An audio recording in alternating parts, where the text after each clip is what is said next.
दोस्तों, क्या पाकिस्तान वाकई ही डिफ़ॉल्ट की तरफ जा रहा है या डिफ़ॉल्ट करने वाला है? क्या पाकिस्तान दिवालिया होने के रिस्क पर है? क्या पाकिस्तान की हालत भी श्रीलंका जैसी होने वाली है? क्या पाकिस्तान में फाइनेंशियल इमरजेंसी नाफिज होने का खतरा है? आज की इस वीडियो में हम इन चीज़ों को डिटेल में डिस्कस करते हैं। It's no secret that Pakistan's economy is in dire straits. Citizens there are dealing with rising inflation and unemployment, international debt is mounting, and the risk of a Sri Lanka-like financial.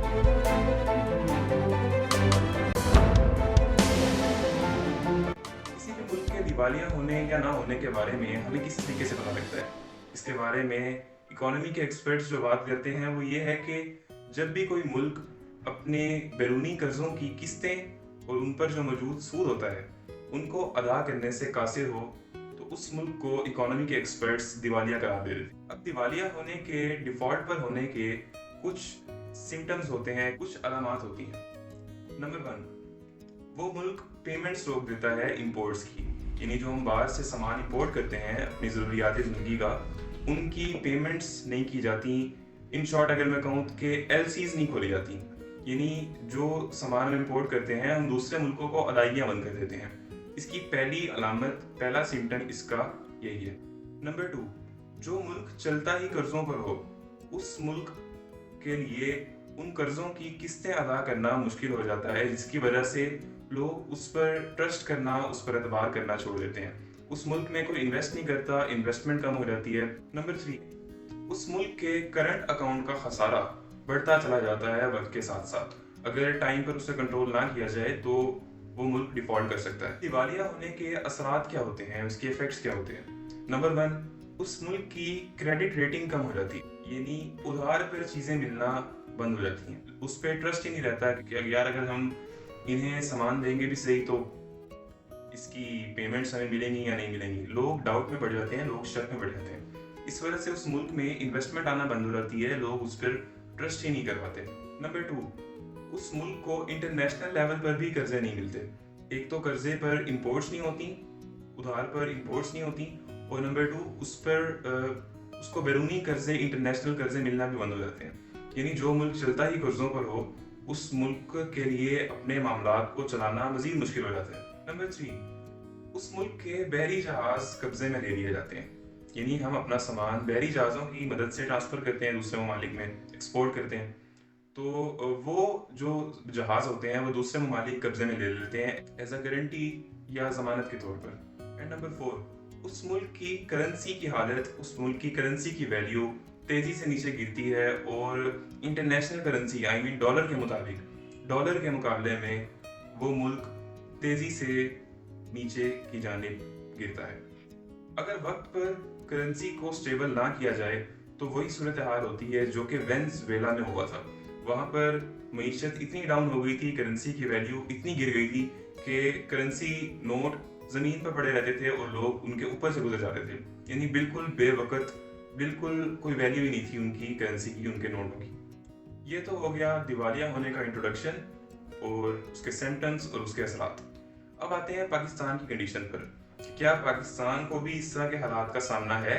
क्या Pakistan default के करीब है या default हो चुका है?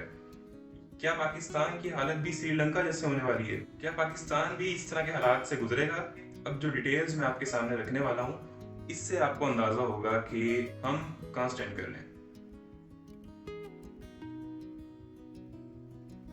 पाकिस्तान ने अगले 3 सालों में 73 अरब डॉलर का कर्जा अदा करना है, जबकि इस वक्त हमारे करंट अकाउंट में स्टेट बैंक ऑफ पाकिस्तान के पास जो पैसे हैं वो सिर्फ 6.7 अरब डॉलर है। उसके अलावा 2023 जून तक, यानी इस माली साल में पाकिस्तान ने 28 अरब डॉलर अदा करने हैं। अब आपकी स्क्रीन पर एक तस्वीर आ रही है, मैं कुछ नहीं बोलूंगा, ये तस्वीर ही बोलेगी और आप खुद इसे अंडरस्टैंड करेंगे। मेरा काम फैक्ट्स को आपके सामने आसान अल्फाज में रखना है। तो दोस्तों, आप देख सकते हैं कि मार्च 2021 में पाकिस्तान के कौमी खजाने में 13 अरब अमरीकी डॉलर थे, जो कि अगस्त 2021 में यानी पीटीआई की हुकूमत के दौरान ही बढ़कर 20.1 अरब डॉलर हो गए।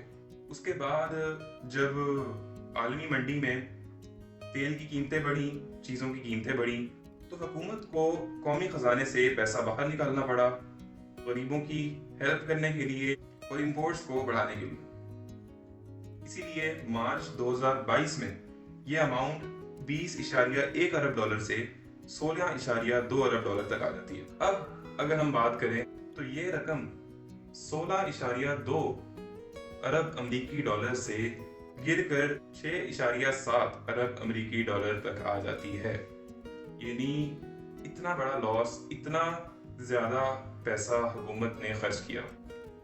दोस्तों, आलमी सतह पर कुछ इदारे हैं जो कि अपनी रिपोर्ट पब्लिश करते हैं और जिसको देखकर लोग ये फैसला करते हैं कि हमें इस मुल्क में इन्वेस्टमेंट करनी चाहिए या नहीं करनी चाहिए। मूडीज की एक रिपोर्ट आती है और फिच एक इदारा है जो कि अपनी रिपोर्ट्स पब्लिश करता है, जिसको देख के लोग ये डिसाइड करते हैं कि हमें इस मुल्क में इन्वेस्टमेंट करनी चाहिए या नहीं करनी चाहिए। मूडीज की रिपोर्ट के मुताबिक पाकिस्तान को BCC से निकालकर CAA कैटेगरी में फॉल कर दिया गया है। पाकिस्तान पर टोटल कर्जा 50,152 अरब अमरीकी डॉलर है। 50,152 अरब अमरीकी डॉलर, जिसमें से 17% कर्जा पिछले 8 महीनों में लिया गया है।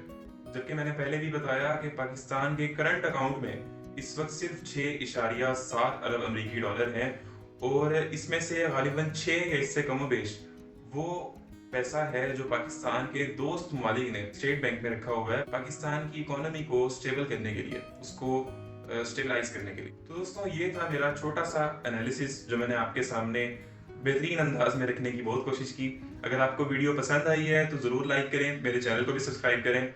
अपना बहुत सारा ख्याल रखिए, अपने इस चैनल का भी। अल्लाह हाफिज़।